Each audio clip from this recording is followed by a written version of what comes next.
bago po topic natin na AV malformation. Baka bihira nyo lang ito marinig, pero marami ding Pilipino may ganitong sakit. Medyo napag-usapan tong AV malformation dahil yung nangyayari sa isang director and vlogger, si Pio Balbuena. Actually, lagi ko pina-follow si Pio nung pandemic pa. Nakakatawa yung mga comedy skit nila. At nakwento niya, meron siyang AV malformation.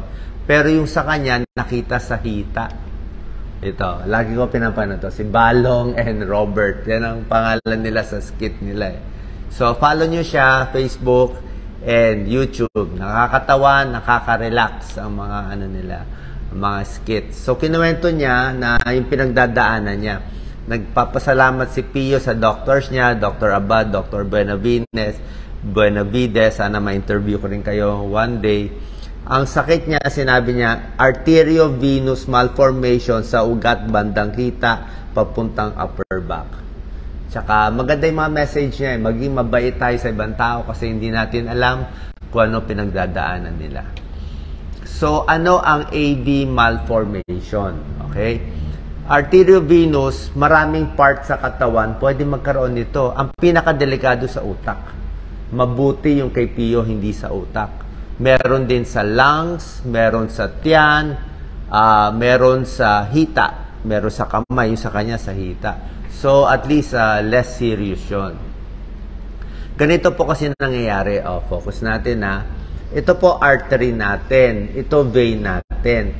Ang artery, galing sa puso, yan ang nagdadala ng oxygen at pagkain sa lahat ng muscle at cell sa buong katawan. Oxygen at pagkain. Artery nagdadala. Pag nabigay na sa mga muscle natin yan, di wala nang lamang oxygen, wala nang lamang nutrients, kukunin na ng vein. Kaya may connection ng artery at vein. Tingnan mo yung connection nila. Ang connection ng artery at vein dapat maliliit. Ayan, ang liliit ng connection. Pakita mo, Doc Lisa. Focus lang natin. Maliliit dapat ang connection. Ayan, no. Tawag dito capillaries. Ayan, no. Maliliit. Dahil maliliit masyado yan, lumalabas yung oxygen, pati yung pagkain. Ang problema sa AV malformation, nawawala ito. Nagiging ganyan. Grabe. From artery, diretso na sa vein. Kaya nagiging parang bulati ang itsura. Sa lakas ng pressure ng artery, hindi kinakain ng vein. Parang varicose na magana na maga, may ipit, wala nang lalabas na oxygen, walang lalabas nutrient, pwedeng masira, komplika, pwedeng mamatay itong part kung nasaan yung AV, pwede pang pumutok. Yan ang problema. So, anong dahilan? Bakit nagkakaganito? Namamana So, siguro hindi natin labat namana. Hopefully, healthy yung nanay. Dapat walang mga risk factor yung nanay para healthy yung anak. So, ito, ang pinakadelikado sa utak. Yung sa paa, sa hita, sa kamay, less delikado, pero may sintomas din. Gaano kadalas itong sakit na to? AV malformation, 1 in 100,000. Sa 100,000 na tao, isa lang magkakaroon nito. Okay? Ito, sa kamay, pwede rin, AV malformation. Tawag dito, peripheral AV malformation. 1 in 100,000. Pinapanganak, meron na. Pero pag bata pa, wala pang sintomas, maliit pa lang Lumalaki yan pag tumatanda. Kaya magkakasymptoms pag 40 o 50. Yan ang highest incidence. Lalaki, babae, ano komplikasyon? Ito, delikado. Ayaw mo magdugo, lalo na pag sa utak, stroke yun O stroke, pero AV mal pala. Maraming cause ng stroke. Ischemic stroke, hemorrhagic stroke, merong aneurysm pa, may subarachnoid hemorrhage, meron pang AV mal. So, bleeding ang komplikasyon niya, nasaan man siya. Pwede mag-press yung AV mal, yung namamaga ng mga ugat sa anong parts, kung nasaan man siya. Pwede mawala ng oxygen at nutrients yung parte ng katawan. Delikado ba? Pag sa utak, delikado. Pag sa utak, dumudugo, delikado.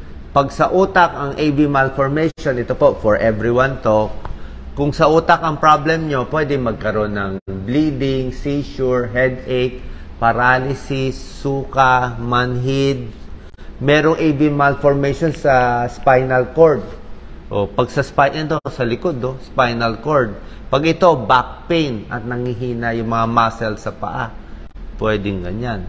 Pero meron din AV malformation sa ibang lugar. Katulad dito nga kay Pio, arms and legs. So, parang bukol-bukol lang yan sa una. Bukol, baka may masakit.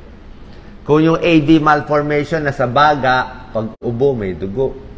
Pag nasa tiyan, pag dumi, may dugo. Depende sa lugar eh. Ayan no. Ito yung normal ba sinasabi ko sa inyo? Ang ganda no. Artery, papunta sa vein. Yan no. Lumiliit, lumalabas yung oxygen, nutrients. Ito nasira oh. Yan. Para siyang bird's nest ang itsura. Parang bird's nest. Nagkabuhol-buhol na yung mga ugat. Paano na da-diagnose? CT scan, MRI, merong angiography, nilalagyan ng dye, may ultrasound, punta tayo sa doktor nyo.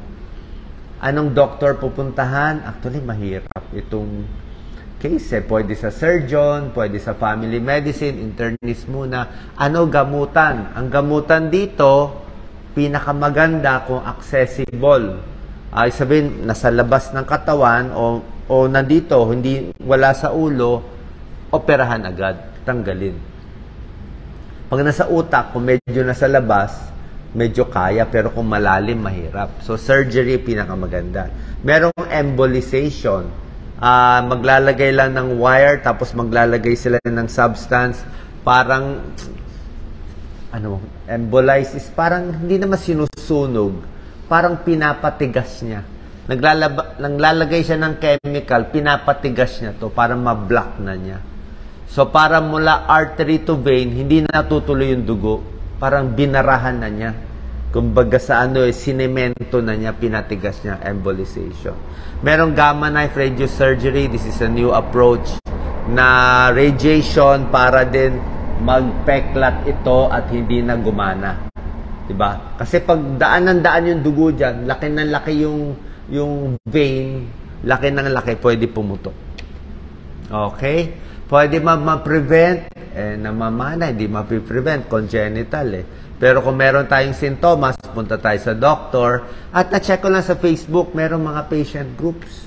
Diba? Punta kayo lagi sa patient group. May patient group na AV malformation. Usually, na-meet ko yung mga patient group. So, ito nga yung tag nila. Usually, yung nandito nasa brain brain AV mal. Pero kahit iba, I'm sure meron kayong experience, kwento-kwento, makakatulong. Sana nakatulong to. Bagong sakit, AV malformation. Doon kay Pio, I'm sure he's getting well. Successful naman yung unang surgery niya. At pwede kayo mag-follow sa Facebook at YouTube ni Pio Balbuena. Salamat po.